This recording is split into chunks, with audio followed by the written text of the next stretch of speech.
Hey, how's it going and welcome along. I'm Roy from Wreck My Funeral. That was right, by the way. So this is the RMF Tech channel. A little while back I reviewed the Flashforge Creator 2. How cool is that? Which was a behemoth, massive, great big printer. Really impressive what you could do with it. Really cool bit of kit. Then shortly after I reviewed the Creator Pro 2. That is absolutely brilliant. Which was a slightly smaller printer, but it had two nozzles, so you could print in dual color, and it was again a really cool little bit of kit. Now I know what you're thinking. Why don't they take the hugeness of the Creator 2 and the cleverness of the two nozzles from the Creator Pro 2 and put them together into one massive thing and call it, I don't know, something like the Creator 3? Well, they have, and thanks very much to box.co.uk for sending me one and sponsoring this video, and a bit more about them later. And this is the box for it. Now, I don't know why I went to so much effort to lift this up onto here, because this thing weighs a ton. So bear that in mind. If you're getting one of these delivered, it is a big box. It's not tiny, it's massive. So, usual problem. I need to obviously figure out how to get inside this thing. So I need a tool to open the box. Wait there, I'll be right back.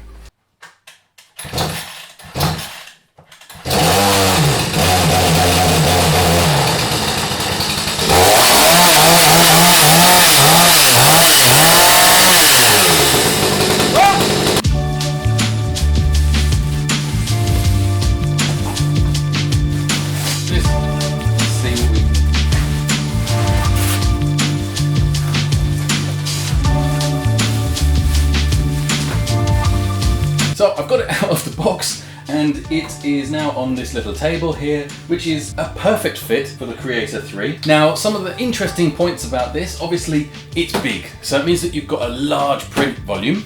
Also, inside there we've got two nozzles which can either print two separate models at the same time, or one model but using two different colours or even two different types of filament. It's fully enclosed, which means it's a consistent temperature inside at all times. It's got a removable flexible bed for removing the prints, and also the filament goes in the side here, which means it's fully enclosed and again good for keeping the temperature of the filament consistent and dry. Now I just need to get it unpacked and get it ready for calibration and putting some filament into it. A manual. A thick manual. So inside, yeah, we've got the manual, we've got power cable, we've got a spatula and some glue and some basic tools, more foam.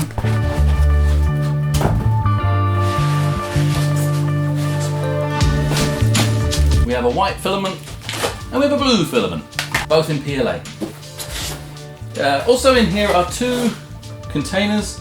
Genuinely, at this stage, I have no idea what these are for. I'll find this out shortly, I'm sure. So here inside the unit, we can see this is our removable bed. So you can kind of see the volume on that. This is pretty big. It goes onto this heated bed here. It's magnetic, so it just clicks on. And you know what? I can't remember what the size is. I'll pop it on the screen as text. Oh yeah, there we go. That's how big it is. Okay, so here we can see you have the control screen. Then inside we have our two nozzles. It's got the clips on it at the moment, which are from the transport. I have to remove them. If we look down the side here, this is what I pulled out earlier. That's where the filament will go. And there's one on the other side as well, which doesn't come off. Oh, there we go. So there's one on that side as well, to take your two filament reels. So obviously what is always great about Flashforge is they come pre-assembled. There's not really a lot for you to do to get it up and running. Literally plug it in and then press the on button at the back. This should come alive. We hear a fan kick in. And it plays the tune we're also familiar with. And then here you can see that there is kind of some very simple options on the very nicely looking touchscreen, which actually looks a lot better than the other previous touchscreens in terms of the clarity on the screen. It looks really nice. So now I will take out this bit of foam. So on the screen we're going to go to Tools, we're going to go to Manual, and I'm just going to hold the Z up button so that this makes its way up. And now that's high enough, I take that out of there. And then I'll press the home button so that it works its way back down And now that I've taken out the safety clips, I'll press the home button and watch you go back down to the bottom.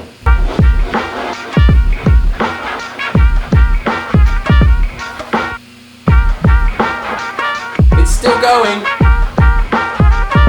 So these two buckets are waste collectors. So these actually go in here. So now I'm going to level the bed, which I believe is fairly straightforward. So inside of the tools menu, we press level. And then it says I'm homing.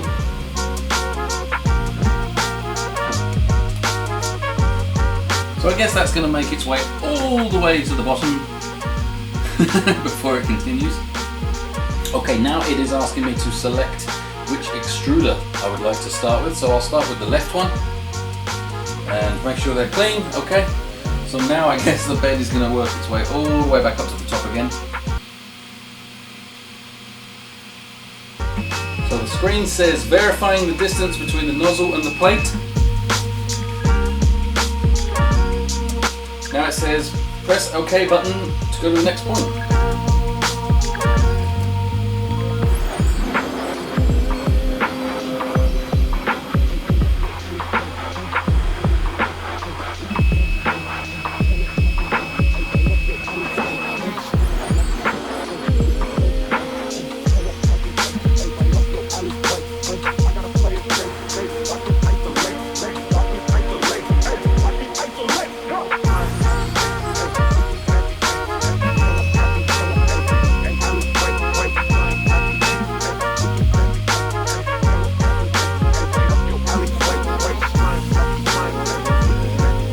So it now says leveling complete, and I didn't have to turn any of the knobs that are underneath, which is kind of weird, but apparently it reckons it's done. Okay, so interestingly enough, apparently it's now level, but I didn't have to turn any nuts at all, I didn't have to change anything, which seems unusual, but maybe it just worked, who knows. So next we now need to get some filament inside of it. Now fortunately enough, it comes with a roll of white PLA and a roll of blue PLA. So we'll put these in there. As I mentioned before, it goes in here. We have our filament, which I guess we poke in through the hole there, and then place in there, and just feed that all the way through till we can feel it stop. Okay, it's come out of the other side. We'll push that into place, and we'll close that up. Obviously I've put that onto the right hand side and we can see that down there. That is now all ready to go. I'm just going to slide this over there so we can see what we're doing. I'm going to go into tools and then filament. Oh, I can load both at the same time. Right, hang on a second while I put the other side in. I've put it into both sides. So now I'll just press OK whilst both of those are ticked. And now we just have to wait for the temperatures to rise. So while we wait for the nozzles to reach temperature, I'm just going to quickly mention the sponsor of this video, which is box.co.uk. Now Box are one of the UK's leading online retailers of tech products. They've got over 25 years in the industry, so they're pretty clued up when it comes to all kinds of tech, from computing to TVs to appliances to smart tech. Basically, they can provide you with everything you're going to want. And I can definitely recommend them when it comes to 3D printers. You only have to have a quick look through their list of printers to see that there's some awesome models in here at some genuinely decent prices. For example, I can definitely recommend this Snapmaker 2. I did a review of this video before and it was a really, really impressive bit of kit. The same for the Flashforge Creator 2. So I definitely recommend have a look through their printer range. And they also do filament. And again, I really, really recommend the Steady Tech stuff that they do is really good. And also I'm currently testing out some of the Gemini PLA Pro with some really great results. And you will see that in some upcoming videos soon. So I would definitely check them out if you are in the need for some 3D printing stuff or anything kind of tech related. Go head over to the site, have a look. The link's in the description for everything you're going to need there. Make sure you go and check them out. Now let's go and see if those nozzles have heated up. So both nozzles are just coming up to 90% now. That really did not take long. They heat up really quickly, and we can see here we have some goo coming out there and we have some goo coming out there, and there we go. Our filament is oozing through, so once they are both oozing the correct colour, I can go ahead and press done and get rid of this excess. which I could even just throw straight in those little bins. Brilliant. Right, so filament is loaded in both sides. I've got white in the left and blue in the right, and we're ready to go. So now I just need to get the software installed and connect this up to the Wi-Fi and send a print to it. What shall I start with? Okay, so here we are in Flashprint. I've gone ahead, I've downloaded Flashprint 5 from the Flashforge website, installed it. I'm not going to cover all of that in detail in this one. I've covered that in other videos before. Just for speed, we're just going to get this going. Now, firstly, I'm going to grab my Benchy, which is here, it's downloaded, and boom, we'll drag this into the project. I will include a link in the description for any files like this, so if you want to grab it yourself, it'll be in the description below. So firstly, it said there's an error. Do you want to repair the model? This is just sort of to do with the 3D modeling, the export. So we're not going to worry. We're just going to press repair, let it do its thing. It will be more than happy. That's absolutely fine. And there is our Benchy sitting ready to be printed. Now, obviously I normally do a Benchy when I first set up a printer and just test it, but I'm going to do something slightly different today. Because I've got the two nozzles, I can use a mode called mirror mode, where it prints both items on the same bed at the same time, which is really exciting. In order to do this in Flashprint 5, there's a button down here on the left that says Creator 3, that's my printer type, 0.4, that's my nozzle size, and normal mode is my mode. So if I click on here, I can change some of these settings. So I can change to a different printer, change the nozzle size, or mode. I can come in here and select mirror mode. This will now give me two Benchies, and it's signified the two different colors means that that's with one nozzle and that's with another. So that's grand. I'm just going to go mirror models and mirror X, just so they face each other. I think it'll look a bit nicer on the time lapse. And now that I'm ready to go, I'm just going to hit start slicing. And here we get all the sort of basic settings as normal. I say basic, there's a lot of settings in here. But we can choose all our materials, the temperatures, and so on. The profile at the moment is set to fast, so I'm going to set that to standard. Now you've got various different options in here, standard, fine, and fast. Now you can do it all manually, or these are just pre-done profiles. Fine is something like 0.1 layer height, fast is 0.3, and standard is 0.18, I think. So just slightly better than 0.2. And I'm going to go with that one, and I'm just going to come down here to raft, and I'm going to turn raft off, and then under additions, just going to double check that there's no brim, there's no wall. It's all very simple. That is literally all I'm looking to change, and I'm going to go ahead and slice that.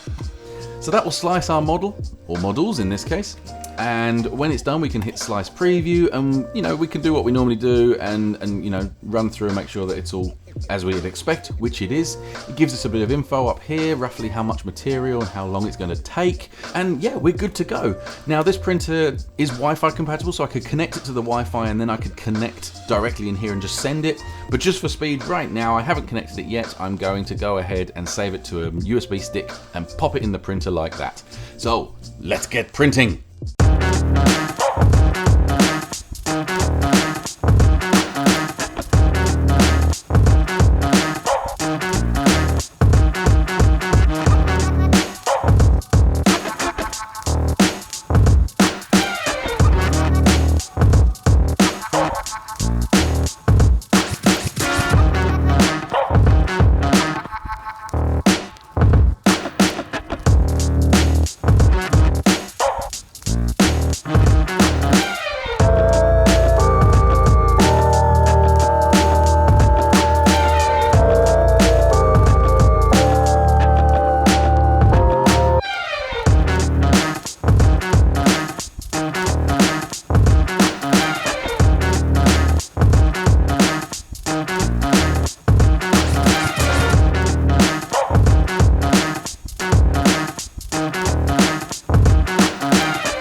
24 minutes printing on the standard setting, printing 2 models at the same time. That looked pretty magical, right? The way that that was doing that with the 2 going at the same time, really cool, really interesting.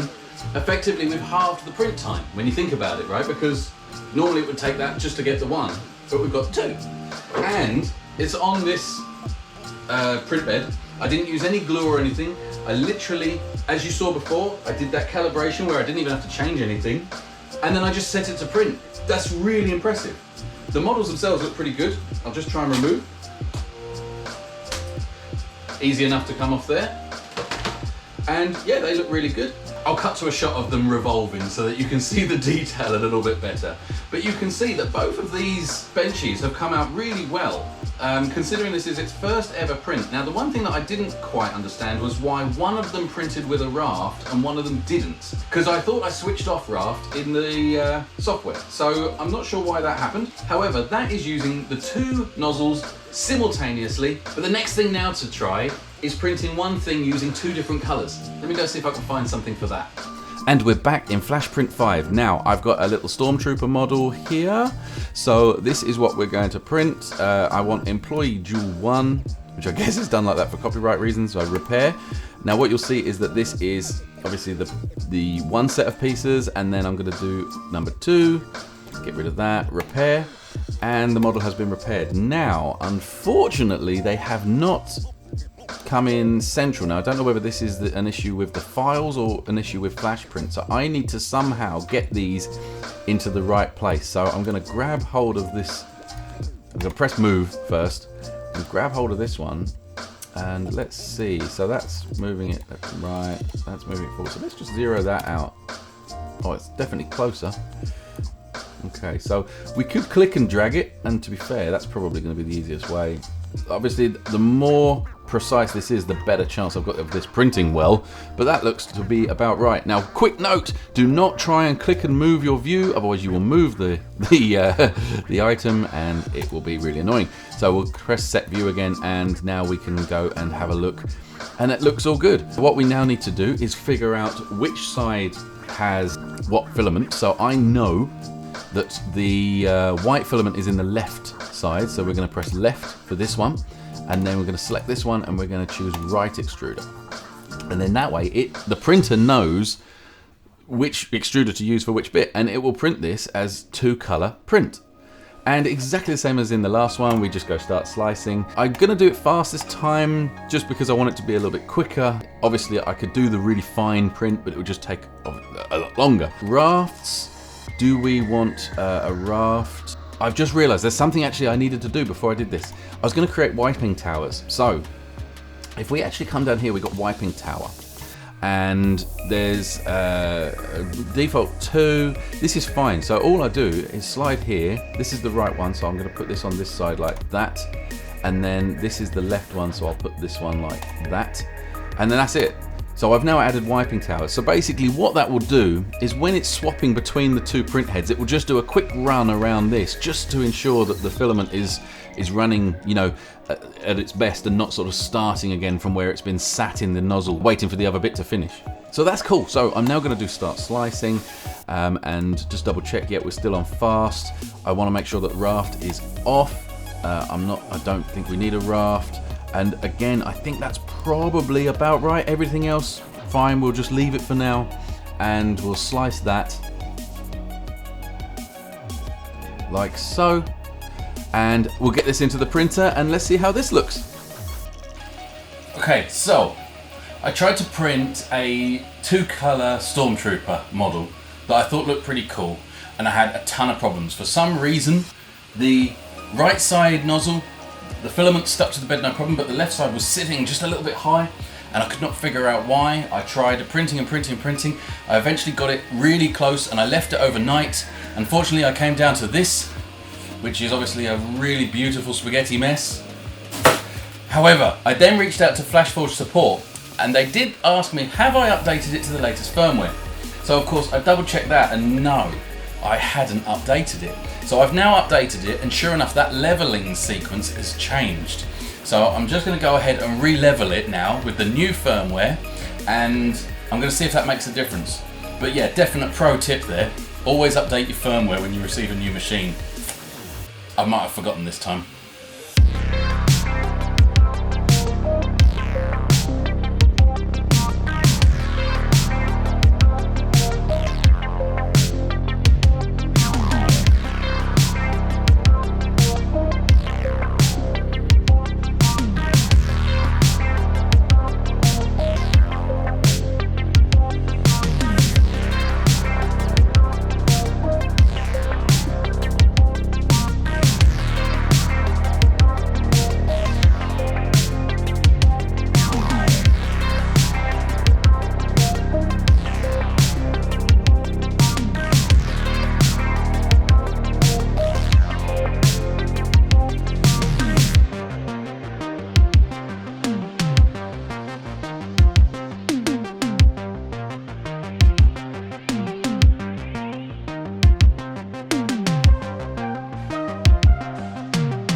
That's what, and it's finished.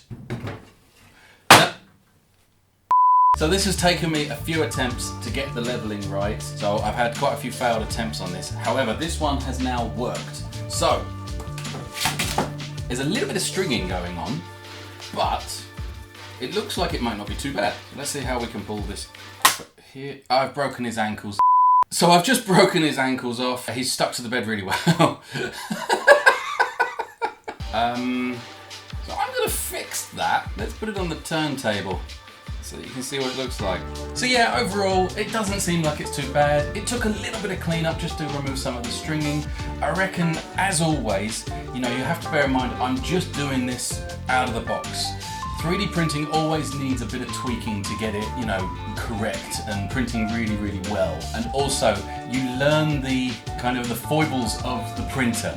The longer you own it, the kind of more you kind of just know, well, if that does that, you tweak that bit. So yeah, so that came out not too bad. However, in the world of 3D printing, I am yet to ever find a 3D printer that is absolutely perfect in every way. And this one is no exception. So here's 5 things I dislike about this printer.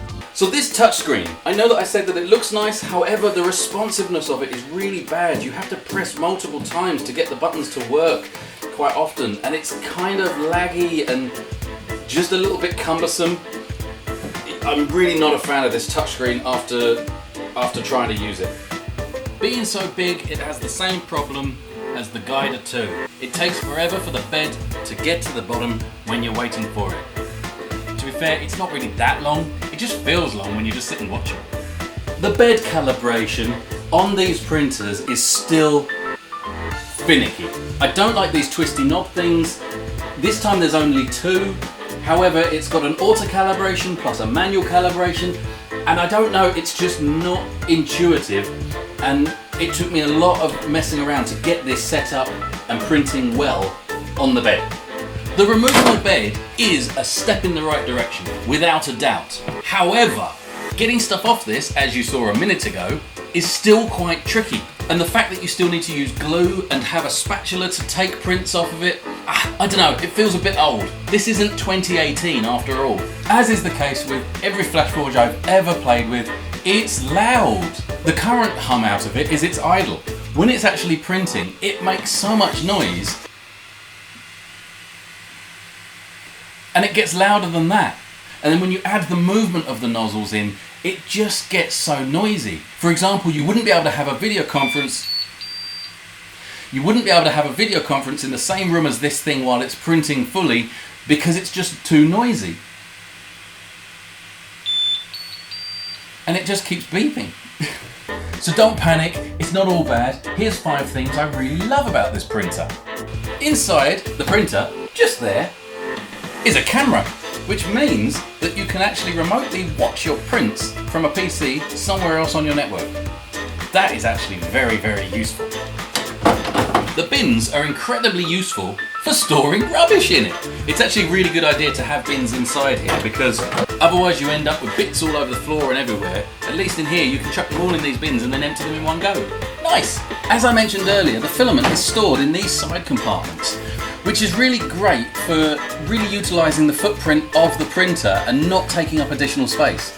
Plus there's a pragmatic reason as well, in that it helps keep the filament dry and at a consistent temperature throughout the prints. So underneath the print nozzles are these little metal guards, and these are used to scrape off the excess filament and stop it from oozing out.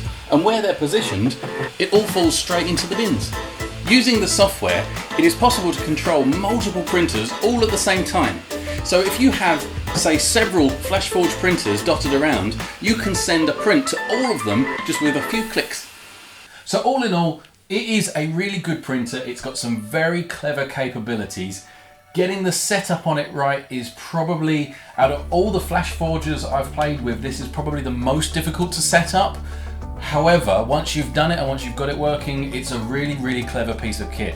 Having the big bed gives you obviously a lot of flexibility to do large projects. Having the dual nozzles gives you even more flexibility when it comes to colors or even filament types. So anyway, I'd like to thank you very much for watching. If you did enjoy the video, make sure you hit that like button, hit the subscribe button as well, and clicking the little bell will notify you when the new videos go up.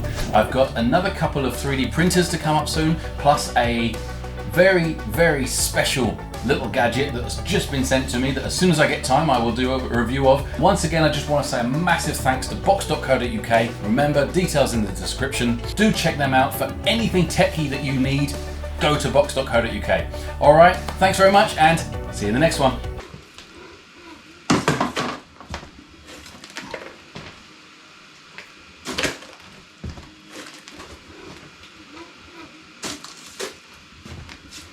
I will get this in.